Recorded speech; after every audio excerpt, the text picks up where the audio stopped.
하나님 말씀은 요한복음 2장 19절, 요한복음 2장 19절 말씀 22절까지 봉독하고 4장을 또 보도록 하겠습니다. 요한복음 2장 19절. 예수께서 그들에게 대답하여 말씀하셨다. 이 성전을 허물어라. 그러면 내가 이것을 3일 만에 세울 것이다. 그러자 유대인들이 말하기를 이 성전은 46년 동안이나 지었는데 당신이 이것을 3일 만에 세우겠다는 말이냐? 라고 하였다. 그러나 예수께서는 성전인 자신의 몸에 관하여 하신 말씀이었다. 예수께서 죽은 자들 가운데서 일으키심을 받은 후에야 제자들이 그분께서 이 말씀을 하신 것을 기억하고 성경과 예수께서 하신 말씀을 믿었다. 지나가서 4장 16절입니다. 요한복음 4장 16절. 예수께서 그 여자에게 말씀하시기를 가서 내 남편을 이리로 불러오너라 하시니 그 여자가 대답하여 말하기를 저에게는 남편이 없습니다 라고 하자 예수께서 여자에게 말씀하셨다. 내가 저에게는 남편이 없습니다 라고 말하는 것이 옳다. 너에게는 남편이 5이나 있었고 지금 있는 자도 내 남편이 아니니 내가 옳게 말하였다. 그 여자가 말하기를 주님, 제가 보기에 당신은 선지자이십니다. 저희 조상들은 이 산에서 예배하였는데 당신들은 예배할 곳이 예루살렘에 있다고 합니다 라고 하니 예수께서 말씀하셨다. 여자야, 내 말을 믿어라. 이 산에서나 예루살렘에서나 상관없이 너희가 아버지께 예배할 때가 온다. 너희는 알지 못하는 것을 예배하지만 우리는 아는 분께 예배하니 이는 구원이 유대인들에게서 나기 때문이다. 그러나 참 예배자들이 영과 진리로 아버지께 예배할 때가 오는데 지금이 그때이다. 아버지께서는 자기에게 이렇게 예배하는 자들을 찾으신다. 하나님은 영이시므로 그분께 예배하는 자들은 영과 진리로 예배해야 한다. 여자가 그분께 말하기를 저는 그리스도라는 메시아가 오신다는 것을 압니다. 그분께서 오시면 우리에게 모든 것을 알려주실 것입니다 라고 하니 예수께서 말씀하셨다. 내게 말하고 있는 내가 바로 그이다. 거기까지 봉독합니다. 요한복음 2장 읽은 본문의 말씀은 지난 주일날 전해드린 말씀이고 또 4장 읽은 본문의 말씀은 예수님과 사마리아 여자와의 대화인데 그 대화의 주제는 예배입니다. 특별히 4장 23절에 그러나 참 예배자들이 영과 진리로 아버지께 예배할 때가 오는데 신령과 진정으로 하나님께 예배드리는 참 예배자들이 있을 것이다 라고 예수님께서 참 예배에 대해서 말씀하셨습니다. 그래서 오늘 제목은 참 예배, 지난주 말씀의 본문과 연결해서 참 예배가 어떻게 드리는 것이 참 예배일까 이 말씀을 전하려고 합니다.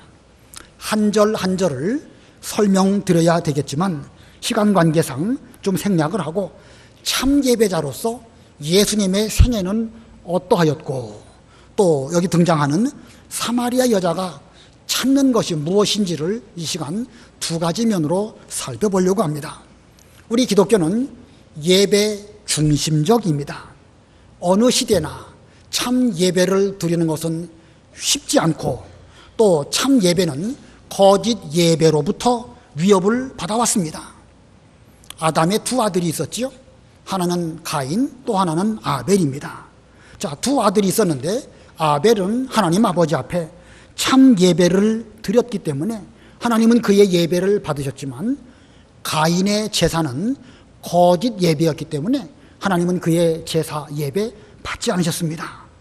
거짓 예배자 가인은 이 아벨을 쳐 죽이는 이런 살인을 범하고 말았습니다. 자, 그러다 보니까 참 예배자인 아벨이 순교해서 더 이상 참 예배가 끊어진 것처럼 보였지만 그러나 하나님께서는 이 아벨의 신앙을 셋이라고 하는 또 다른 인물을 등장하게 하시고 그로 말미암아 참 예배를 계승하게 하셨습니다.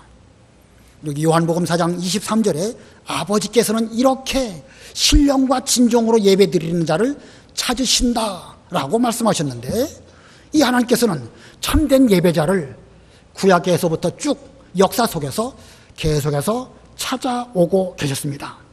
자, 역사를 쭉 살펴보면 이 참된 예배자를 찾으시는 가운데 거짓 예배자들을 끊어버리시는 하나님의 섭리를 발견하게 됩니다. 레위기에 보면 대제사장 아론이 있었고, 아론의 두 아들 나답과 아비후가 있었습니다.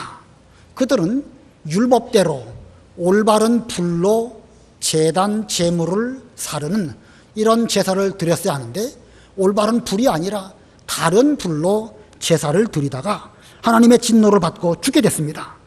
그들은 끊어지고 말았죠. 거짓 제사를 드렸던 그들은 끊어지고 말았습니다. 사무엘상에 보면 이 사울이라고 하는 인물, 그는 이스라엘의 왕이었고 그러나 제사장은 아니었습니다. 그럼에도 불구하고 사무엘 제사장이 올 때까지 기다려야 되는데 기다리지 아니하고 그만 교만해서 자기가 하나님께 번제를 드리고 말았습니다. 그렇음에도 불구하고 핑계하고 끝까지 회개하지 않았기 때문에 하나님께 버림을 당하고 그런 이스라엘의 왕의 자리에 올랐음에도 불구하고 패하게 되는 그런 지경까지 내려가고 말았던 것입니다. 자, 이걸 보면 시대마다 하나님께서는 참 예배가 위협을 받고 있지만 그러한 가운데에서 참 예배자를 계속되게 하시는 가운데 거짓 예배자는 끊어버리시는 것이 하나님의 뜻입니다. 아벨로부터 쭉 내려온 참 예배가 마침내 예수님에게까지 이르게 됩니다. 그리고 예수님께서는 성전을 먼저 정결케 하심으로 제사를 개혁하셨는데, 이는 곧 구약시대의 제사를 개혁했다는 말씀은 오늘날 우리에게로 말한다고 하면 예배를 개혁하신 것입니다. 예배를 개혁하시고 참 예배를 완성하셨습니다. 자, 오늘 먼저 예수님께서 예배에 대해서 어떻게 참 예배를 드리셨는가, 그것을 먼저 살펴보고 이어서 사마리아 여자는 무엇을 추구했는가, 그것을 살펴보려고 합니다. 첫 번째로 예수님은 참 예배의 완성자이시다. 예수님은 참 예배의 완성자이시다. 요한복음 2장을 보면 예수님께서 그리스도의 사역을 시작하시면서 갈릴리 가나에서 물로 포도주를 만드시는 그런 일을 행하시고 이어서 예루살렘으로 올라가셨습니다. 유대인의 명절 유월절을 당해서 예수님께서는 예루살렘으로 올라가시고 그리고 성전으로 가셨습니다. 그러므로 이때는 예수님께서 공생의 3년 반 가운데에서 이제 막 시작하는 그 즈음입니다. 그 당시에 성전 제사 곧 예배는 심각하게 타락한 상태였습니다. 아름다운 미석으로 큰 성전 헤롯 성전을 지었지만 당시의 종교 지도자들은 제사를 이용해서 자기들의 이권을 챙기려고 하는 이런 가운데 있었고, 사람들은 비싼 돈을 들여서 소나 양을 사가지고 하나님께 제사를 드리면 하나님이 그 제사를 기뻐 받으실 줄로 착각을 했습니다.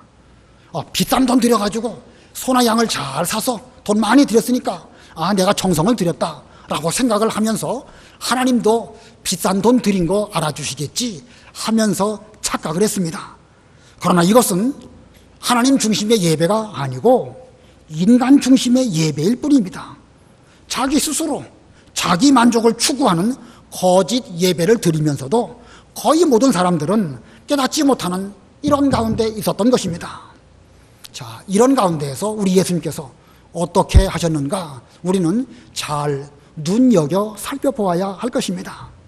우리 예수님께서는 그렇게 형식적인 제사, 거짓 예배를 드리는 그것을 그냥 두고 보지 아니하시고 노끈으로 채찍을 만드시고 소나 양을 성전에서 내쫓으시고 돈 바꾸는 자들도 내쫓으심으로 성전을 정결케 하셨습니다. 그리고 말씀하시기를 이 성전을 허물라 내가 사흘 만에 세우리라. 요한복음 2장 19절로 22절 읽어보세요. 19절 예수께서 그들에게 대답하여 말씀하셨다. 이 성전을 허물어라. 그러면 내가 이것을 3일 만에 세울 것이다. 그러자 유대인들이 말하기를 이 성전은 46년 동안이나 지어졌는데 당신이 이것을 3일 만에 세우겠다는 말이냐라고 하였다. 그러나 예수께서는 성전인 자신의 몸에 관하여 하신 말씀이었다. 예수께서 죽은 자들 가운데서 일으키심을 받은 후에야 제자들이 그분께서 이 말씀을 하신 것을 기억하고 성경과 예수께서 하신 말씀을 믿었다. 예, 이 성전을 허물라 내가 이것을 3일 만에 세울 것이다. 이 성전을 허물라, 이 성전 내가 이것을 3일 만에 세울 것이다. 여기서 말하는 성전은 곧 예수님의 자신의 몸을 두고 하신 말씀이다. 21절에 그랬죠. 그러나 예수께서는 성전인 자신의 몸에 관하여 하신 말씀이다. 자, 이 성전을 허물라 그러면 내가 3일 만에 세울 것이다 라고 하신 이 예수님의 말씀 속에는 여러 의미가 담겨져 있습니다. 뭐 여러 의미를 이 시간 다 말할 수는 없지만 두 가지로 그것을 말한다고 하면 첫 번째는요, 앞으로 눈에 보이는 성전에서 소나 양을 잡아서 제사하는 것은 그만해라. 앞으로는 내가 세우는 내 몸, 곧 교회가 참 성전이므로 그 교회에서 예배를 드릴 때에 소나 양으로 제사 제물을 삼지 말고 예수님의 이름, 곧 내 이름으로 예배를 드리는 것이 이것이 참된 제사가 될 것이고 참된 예배이다. 이런 뜻이 거기에 먼저 담겨져 있습니다. 그리고 또 다른 그 의미는 이 성전을 허물라라고 말씀하셨는데 이 성전을 허물라 할 때 누구 보고 이 성전을 허물라고 말씀하신 것이죠? 누구 보고? 지금 예수님께서 이런 일을 하실 때에 유대인들이 내가 무슨 표적을 보여주려고 이런 일을 하느냐라고 말하지 않았습니까? 그 유대인들에게 대해서 이 성전을 허물라라고 말씀하셨습니다. 그러므로 성전을 허무는 그 주체가 누구겠습니까? 바로 유대인들입니다. 그래서 너희가 참 성전인 내 몸을 십자가에 죽여라. 그러면 내가 사흘 만에 부활해서 참된 성전인 하나님의 그 성전을 내가 세울 것이다. 그런 뜻이 이 본문 가운데 있는 것입니다. 자, 이와 같은 예수님의 말씀, 예수님의 공생의 3년 반 가운데에서 예루살렘의 초기에 올라가셨을 그 즈음에 하신 말씀입니다. 우리는 예수님의 이 말씀 가운데에서 무엇을 알 수 있는가? 이미 예수님은 자기 자신을 십자가에 달리시고 하나님께 제물로 드릴 이런 각오를 하시고 공생애를 시작하셨음을 알 수가 있습니다. 이 성전을 허물라 아셨습니다. 유대인들이 이 몸을 십자가에 못 박을 것이다. 그리고 하나님께서 이 몸을 또한 사흘 만에 부활케 하실 것이다 라는 것을 주님은 아셨고 그 죽음을 각오하시고 그리스도의 사역을 시작하신 것입니다.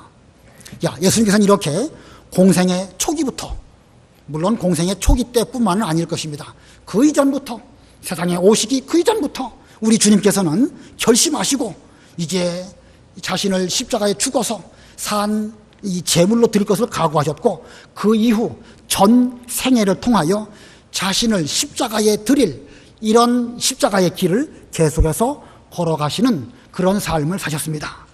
그러므로 예수님의 삶은 십자가를 향하여 가는 그런 길이었고 예수님의 죽으심은 십자가에서 죽으신 것이었습니다.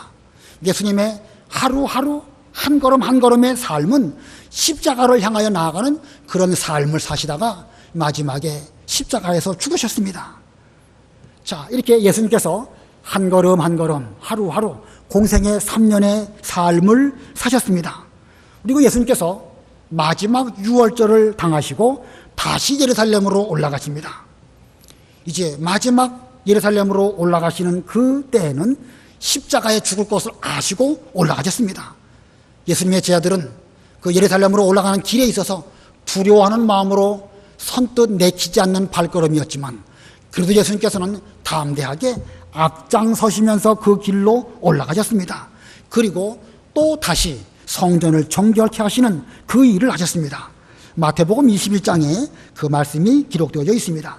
마태복음 21장 12절 13절 읽어보세요.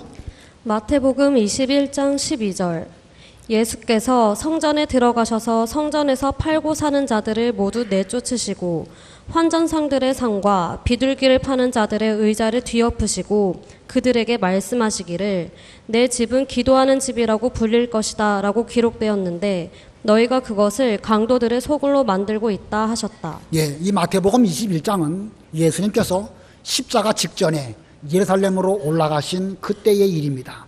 나귀 타고 입성하시고 먼저 성전에 가시고 전과 같이 요한복음 2장에서와 같이 다시 성전을 정결케 하시기 위하여 소나 양을 내쫓으셨고 돈 바꾼 사람들도 내쫓으셨습니다. 여전히 그 당시에 성전 제사는 타락하였고 예수님의 책망을 들었음에도 불구하고 고치지 아니하고 3년 반 지나가게 되었는데 예수님은 다시금 성전을 정결케 하시는 이 일을 또한 하셨던 것입니다. 자, 그러고 보면 성전을 정결케 하신 이 일은 그리스도 사역의 초기에도 하신 일이시고 또한 마지막에서도 십자가를 앞두시고 다시 한번 성전 정결케 하시는 일을 하시고 그리고 그 이후에 십자가에 죽으셨습니다. 우리는 이러한 예수님의 행적을 통하여 예수님의 생애는 과연 어떠한 생애였는지를 발견하게 됩니다. 자, 예수님의 생애, 예수님의 전삶, 그것을 무엇라고 말할 수 있을까? 예수님의 전삶은 한 단어로 말한다고 하면 곧 예배입니다. 예수님의 삶은 무엇이라고요? 예수님의 전삶은 한마디로 뭐라고요? 예배입니다. 예배. 예수님의 생애 자체가 예배였습니다. 삶을 통하여 하나님께 헌신하시는 그런 삶을 나날 사셨고 또 죽으실 때에도 십자가에서 자신을 드리는 이런 죽음을 죽으셨습니다.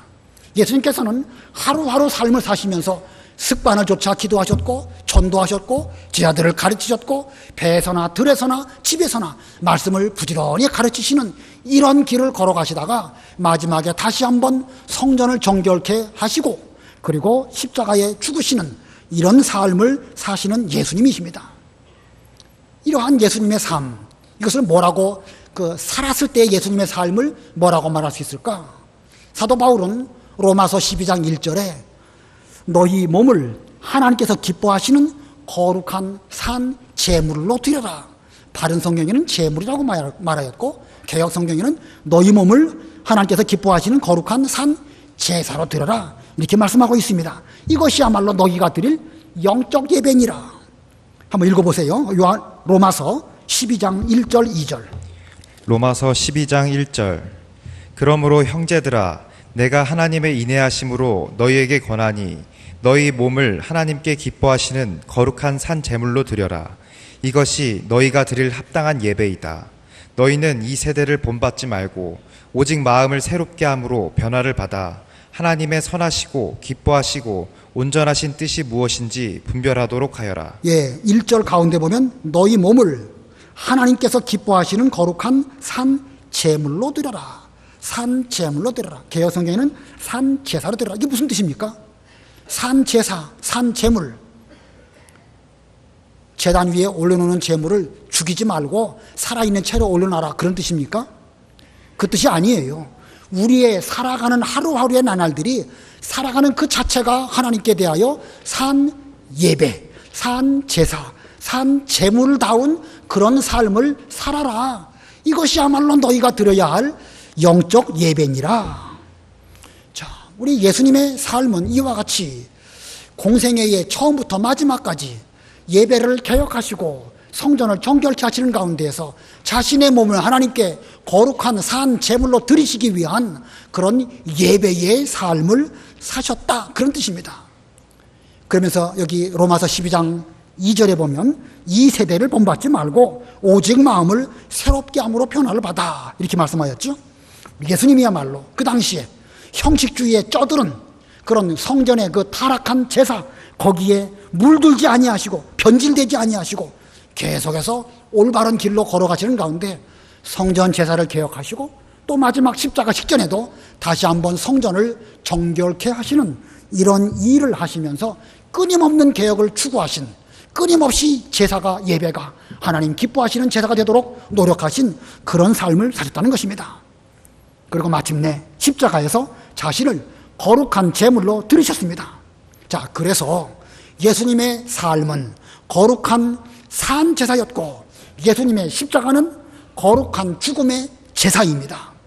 그분께서는 삶을 통하여서도 예배로 하나님께 거룩하게 드리셨고 죽음을 통하여서도 거룩한 예배를 드리셨습니다.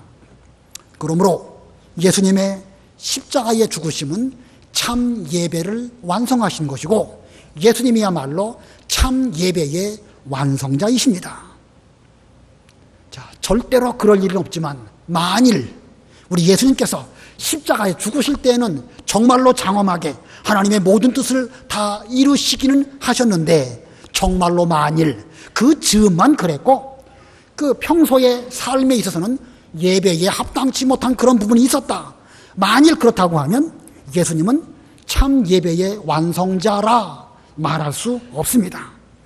그러므로 우리는 예수님께 있어서 십자가의 죽으심도 참으로 중요하지만 그 이전부터 그의 예수님의 평소의 삶 속에서 자신을 하나님께 드리시기에 합당한 이런 삶, 참 예배에 합당한 그런 삶을 사신 예수님의 삶 동안 중요하게 여기면서 우리도 그렇게 예배를 드리려고 노력해야 할 것입니다.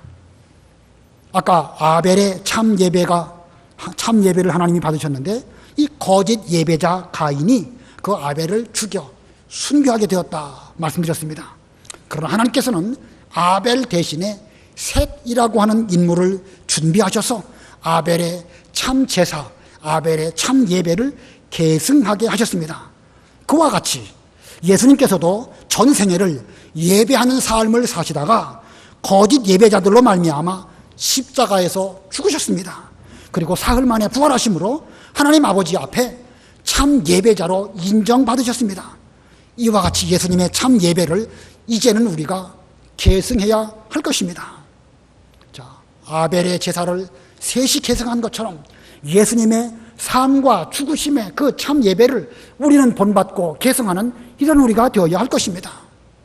창세기 4장 마지막 절에 보면 이 셋이라고 하는 사람의 아들이 에노스인데 거기에 뭐라고 기록되어 있냐면 에노스 때부터 사람들이 여호와의 이름을 부르기 시작했다 이렇게 기록하고 있습니다.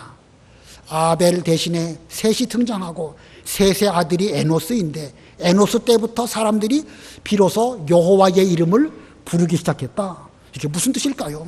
그 이전에는 여호와의 이름을 부르지는 않고 그냥 제사만 드렸다는 뜻일까?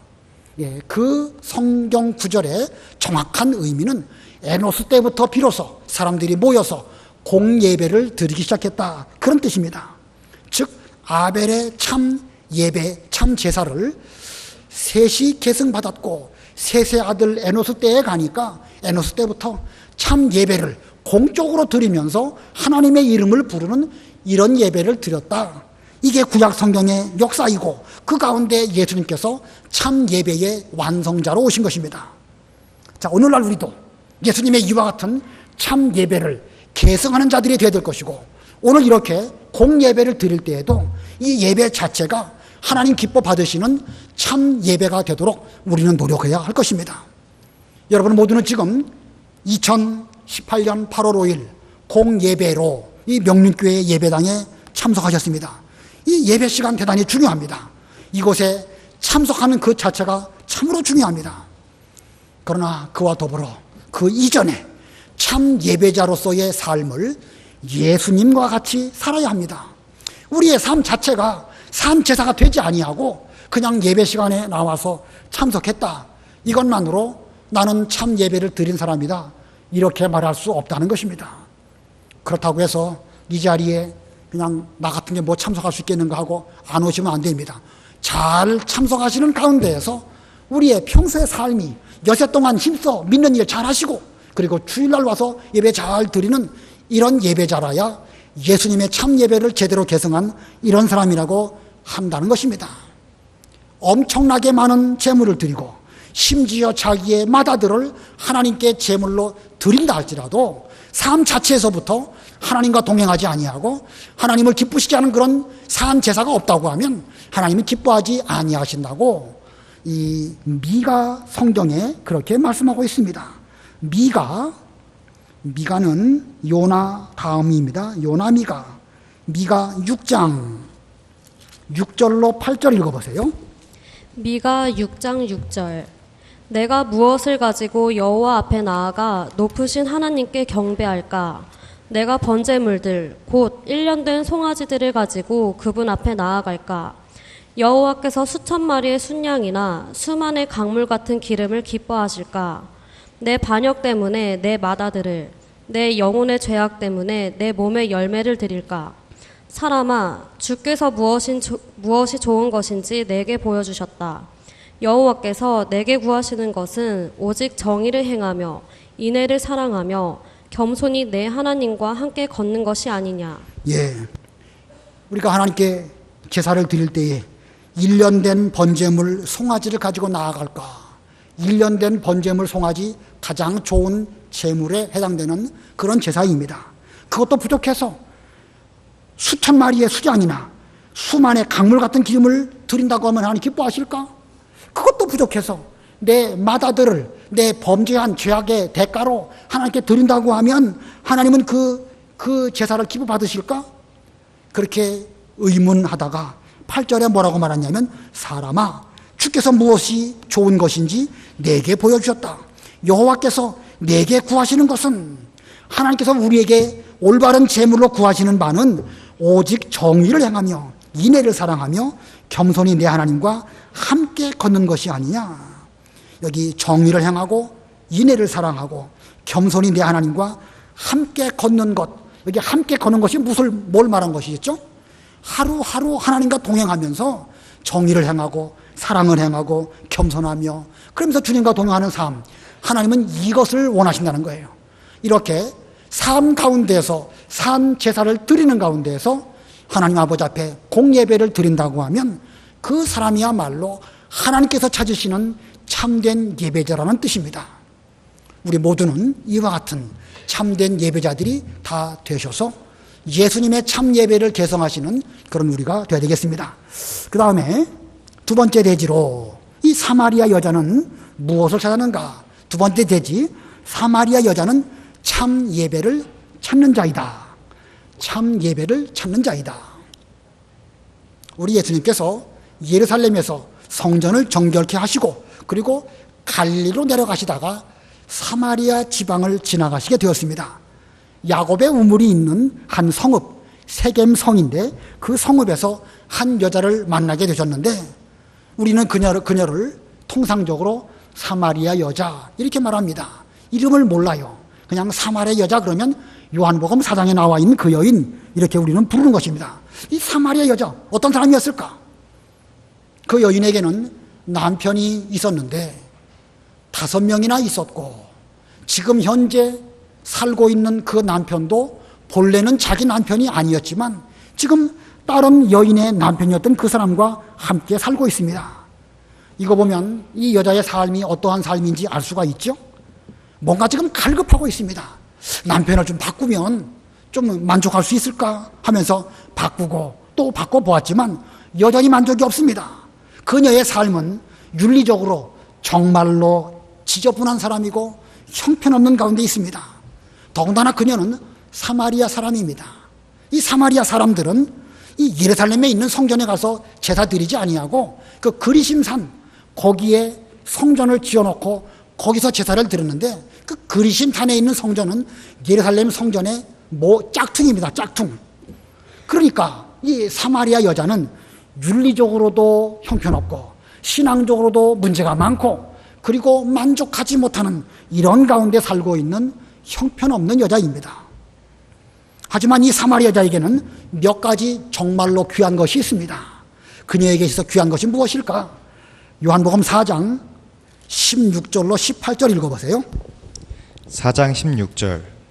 예수께서 그 여자에게 말씀하시기를 가서 내 남편을 이리로 불러오너라 하시니 그 여자가 대답하여 말하기를 저에게는 남편이 없습니다라고 하자 예수께서 여자에게 말씀하셨다. 내가 저에게는 남편이 없습니다라고 한 말이 옳다. 너에게는 남편이 5이나 있었고 지금 있는 자도 내 남편이 아니니 내가 옳게 말하였다. 예, 내가 옳게 말하였다. 지금 예수님께서 갑자기 생수에 관한 말씀하시다가 우물가에서 생수 말씀하시다가 내 남편 좀 불러오너라 이렇게 말씀하십니다. 좀 생뚱맞은 그런 요청 아니십니까?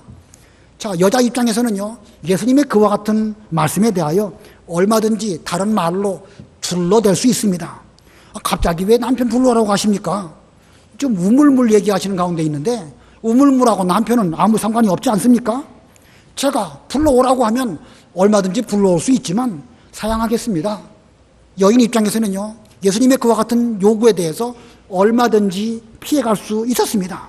그러나 그녀는 예수님께 대하여 어떻게 대답을 했죠? 저에게는 남편이 없습니다. 그녀의 말은 진실입니까? 거짓입니까? 지금 진실하게 말한 거예요. 자, 요게 중요한 거예요, 요게.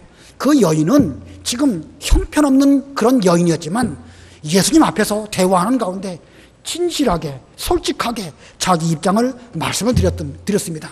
그랬더니 예수님께서 내가 남편이 없다는 말이 옳다. 너에게 남편이 5 있었으나 그 남편 다 내 남편 아니고 지금 있는 네 남편도 내 남편이 아니다. 내가 옳게 말하였다. 이렇게 그 여인에 관한 모든 일들을 주님께서 훤히 아시고 말씀하여 주셨습니다. 그랬더니 그 여인이 그제서야 비로소 예수님은 여느 분이 아니고 적어도 선지자쯤 되시는 분으로 생각을 하고 주님은 선지자이시군요 하면서 그가 예수님에게 질문을 드립니다. 본문 19절 20절 우리 다 같이 합독하겠습니다. 19, 20 시작. 그 여자가 말하기를 주님 제가 보기에 당신은 선지자이십니다. 저희 조상들은 이 산에서 예배하였는데 당신들은 예배할 곳이 예루살렘에 있다고 합니다 라고 하니, 자, 이 여인은 예수님이 선지자쯤 되시는 분으로 생각을 하고 평소에 자기 마음속에 있었던 아주 중요한 질문을 예수님에게 드렸는데 그 여인은 예배에 관하여 질문을 드렸습니다. 그 여인이 왜 그렇게 예배에 대해서 관심을 갖고 있다가 선지자를 만난 이참에 내가 좀 여쭤봐야 되겠다 하고 물어봤을까? 아마 그녀는 자기 삶에 있어서 만족하지 못했고 이 만족하지 못한 가운데에서 내가 하나님께 대하여 올바른 예배를 드려야 뭔가 이 답답하고 꿀꿀한 이 마음을 좀 시원케 할 수 있을 터인데 어떻게 해야 참 예배를 드릴 수 있을까? 이렇게 생각하고 있었던 것입니다. 그래서 우리 사마리아 사람들은 이곳 그리심산에 성전을 지어놓고 여기서 예배를 드리고 있는데 당신 유대인들은 예루살렘에 있는 성전에서 제사를 드려야 한다고 이렇게 들었습니다. 선지자께서는 어떻게 해야 참 예배를 드릴 수 있을지 저에게 좀 말씀해 주십시오 라고 그 여인이 예수님에게 부탁드린 것입니다. 자, 예수님께서는 참 예배를 찾는 그 여자에게 어떤 예배가 참 예배인지 본문에서 자세하게 말씀하십니다. 21절로 24절 길지만 한번 읽어보세요. 21절 예수께서 말씀하셨다. 여자야 내 말을 믿어라. 이 산에서나 예루살렘에서나 상관없이 너희가 아버지께 예배할 때가 온다. 너희는 알지 못하는 것을 예배하지만 우리는 아는 분께 예배하니 이는 구원이 유대인들에게서 나기 때문이다. 그러나 참 예배자들이 영과 진리로 아버지께 예배할 때가 오는데 지금이 그때이다. 아버지께서는 자기에게 이렇게 예배하는 자들을 찾으신다. 하나님은 영이시므로 그분께 예배하는 자들은 영과 진리로 예배해야 한다. 예, 여기 이 말씀들은 아주 그 심오한 진리가 있는 말씀이고 시간상 이 시간 자세한 해석은 하지 않도록 하겠습니다. 다만 예수님의 이 말씀에 대해서 이 사마리아 여인은 어떻게 반응을 보였는가? 그 다음 절입니다. 25, 26절 다 같이 합독하겠습니다. 25, 26 시작. 여자가 그분께 말하기를 저는 그리스도라는 메시아가 오신다는 것을 압니다. 그분께서 오시면 우리에게 모든 것을 알려주실 것입니다 라고 하니 예수께서 말씀하셨다. 내게 말하고 있는 내가 바로 그이다. 자, 25절을 보면 지금 이 여자는 앞으로 그리스도라고 하시는 메시아가 오시면 우리에게 대하여 이 참 예배를 어떻게 드려야 할지 자세하게 시원하게 말씀해 주실 줄을 믿습니다. 비록 지금은 참 예배에 대하여 알 수 없지만 앞으로 그리스도가 오신다고 하면 우리에게 참 예배에 관한 모든 것들을 말씀해 주실 줄로 믿습니다. 그랬더니 주님께서 대답하십니다. 내가 말하는 그 그리스도가 바로 나다. 이렇게 대답해 주셨습니다. 그래서 이 사마리아 여자는 기다렸던 그리스도를 바로 이 자리에서 만나게 되었던 것입니다. 자, 아버지께서는 이와 같이 신령과 진정으로 예배하는 자를 찾으신다라고 말씀하셨는데 지금 그 여인은 여러 가지로 부족하지만 그래도 참 예배를 드리려고 찾고 노력하고 간구하는 가운데 있었는데 마침내 예수님을 통하여 진리도 깨달았고 또 그리스도를 만나는 이런 은혜를 입게 되었던 것입니다. 자, 사마리아 여자 어떤 사람이었습니까? 첫 번째로는 아까 어떤 사람이라고 그랬죠? 주님의 질문에 대해서 진실했습니다. 자기의 형편 참 부끄러운 일이지만 숨기지 아니하고 진실하게 말씀드렸고 그 여인은 무엇에 대해서 관심이 있었어요? 예배에 대해서. 어떻게 해야 예배를 똑바로 드릴까?